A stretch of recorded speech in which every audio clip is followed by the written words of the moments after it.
Assalamualaikum warahmatullahi wabarakatuh. Perkenalkan, nama saya Fitri Jariah, NIM 14. Saya akan menjawab UTS dari MK Pengembangan Kurikulum dosen pengampu, yaitu Ibu Dr. Hena Nelis. Jawaban yang pertama yaitu kurikulum development adalah proses sistematis yang mencakup perencanaan, penerapan, dan evaluasi kurikulum untuk membuat kurikulum baru atau memperbarui kurikulum yang ada. Analisis kebutuhan, perumusan tujuan, pemilihan isi, strategi pembelajaran, dan evaluasi efektivitas kurikulum adalah semua bagian proses ini.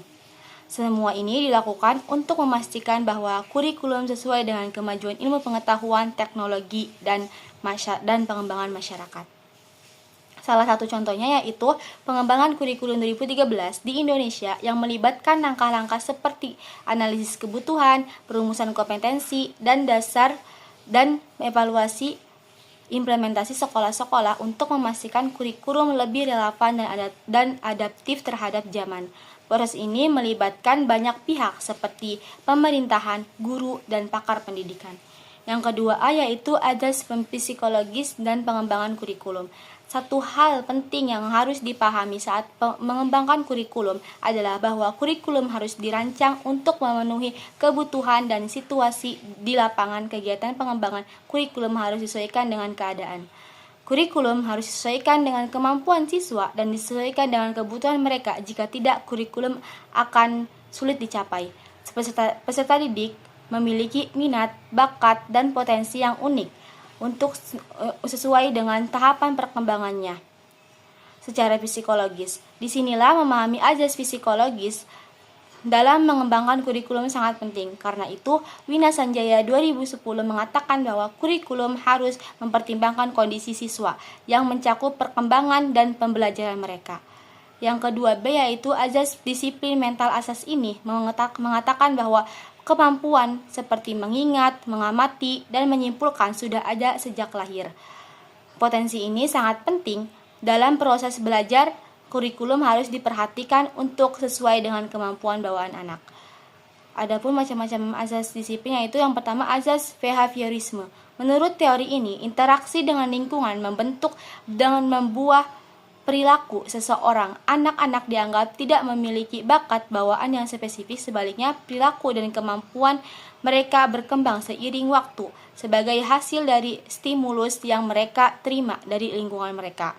Yang kedua yaitu azas organisme. Manusia dianggap memiliki hubungan timbal balik yang luas dan lingkungannya.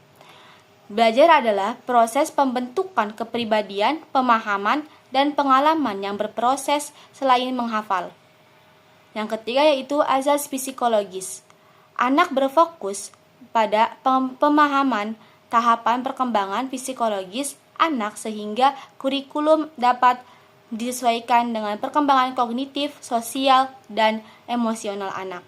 Ini penting untuk memastikan bahwa materi pembelajaran sesuai dengan kemampuan dan kebutuhan anak pada setiap tahap perkembangan. Jawaban yang ketiga yaitu dalam pengembangan kurikulum, pendekatan subjek akademik adalah pendekatan yang berorientasi pada struktur disiplin ilmu. Pendekatan ini menekankan pada organisasi materi pelajaran secara sistematis dan logis, sesuai dengan kaidah keilmuan yang berlaku untuk setiap mata pelajaran. Tujuan utama dari metode ini adalah untuk memberikan pengetahuan yang mendalam, komprehensif kepada siswa dan berbagai bidang studi, mempersiapkan mereka untuk melanjutkan pendidikan di jenjang pendidikan yang lebih tinggi dan mengingatkan kemampuan mereka untuk berpikir kritis dan analisis. Contoh strategi subjek akademik seperti kurikulum matematika yang menggunakan pendekatan subjek akademik akan mengorganisasikan materi secara bertahap. Misalnya, sekolah dasar, bilangan bulat, operasi hitung dasar, pecahan, bangun data sederhana. Yang kedua yaitu sekolah menengah pertama, aljabar dasar, geometri, garis sudut segitiga, lingkaran, perbandingan, dan statistika dasar. Yang ketiga yaitu sekolah menengah atas, fungsinya sekolah menengah atas, fungsi, persamaan kuadrat, trigonometri, kalkulus atau limit turunan integral, geometri analitik, dan statistika inferensial. Jawaban yang keempat A yaitu prinsip umum. Prinsip umum yang pertama yaitu prinsip relevansi. Kurikulum harus relevan dan sesuai dengan lingkungan akademik, teknologi, dan kebutuhan masyarakat. Yang kedua yaitu prinsip fleksibilitas. Kurikulum harus fleksibilitas dapat disesuaikan dengan kemajuan siswa, lingkungan, dan kebutuhan mereka. Yang ketiga yaitu prinsip kontinuitas.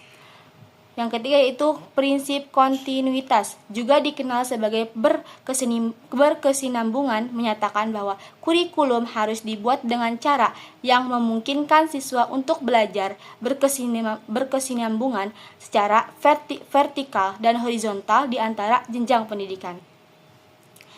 Yang selanjutnya itu prinsip khusus. Prinsip khusus yaitu yang pertama, prinsip tujuan pendidikan. Tujuan pendidikan harus jelas, terarah, dan sesuai dengan kebijakan pendidikan dan kebutuhan masyarakat. Yang kedua itu prinsip untuk memilih isi pendidikan. Isi kurikulum harus relevan, sesuai dengan tujuan, dan memenuhi kebutuhan siswa dan perkembangan ilmu pengetahuan. Yang ketiga yaitu prinsip-prinsip pemilihan proses belajar mengajar. Metode dan strategi pembelajaran harus efektif dan sesuai dengan tujuan pendidikan dan karakteristik siswa. Yang selanjutnya itu contoh konkret penerapan prinsip relevansi. Informatika dimasukkan ke dalam kurikulum Merdeka dari tingkat SD hingga SMA. Ini dilakukan sebagai tanggapan terhadap tuntunan masyarakat dan dunia kerja yang semakin digital, sehingga siswa dibekali keterampilan teknologi informasi yang relevan untuk kebutuhan masa depan. Contoh relevansi internal, kurikulum 2013 menggabungkan tujuan pembelajaran, materi, metode, dan penilaian. Misalnya, jika tujuan pembelajaran adalah meningkatkan kemampuan berpikir kritis, materi, metode atau seperti menyelesaikan masalah dan diskusi, dan penilaian seperti studi kasus dirancang secara konsisten untuk mendukung tujuan tersebut. Baik, cukup. Terima kasih. Saya akhiri. Wassalamualaikum warahmatullahi wabarakatuh.